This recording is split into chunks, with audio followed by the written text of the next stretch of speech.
Coping with the death of a loved one is never easy, but losing a baby can devastate parents and families. At Sentara Norfolk General Hospital, one woman is helping them process their grief and start down the long road to healing.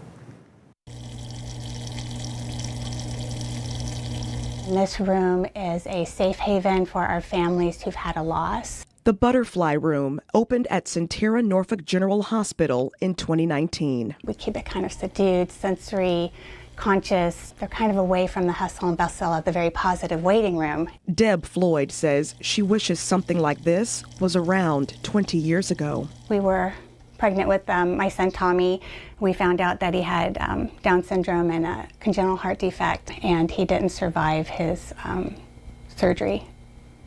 She says her world changed that day. I've been a labor and delivery nurse for over 30 years. Coming back to work, it was hard at first to work with families who had a loss. But in 2017, Deb changed her career. Something switched in my healing. I wanted to be with those families. She became a perinatal bereavement coordinator, a role she says came naturally. Sometimes just sitting there in silence as they're processing it, questions will come up that they can ask, or just to share their story. But her story is something she says her patients rarely hear.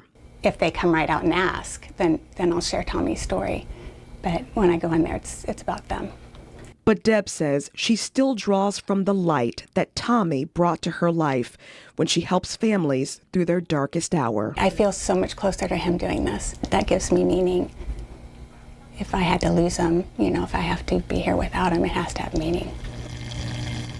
Sentara Norfolk General Hospital has several cooling devices that look like cradles. They help preserve babies for up to several days after they've passed away.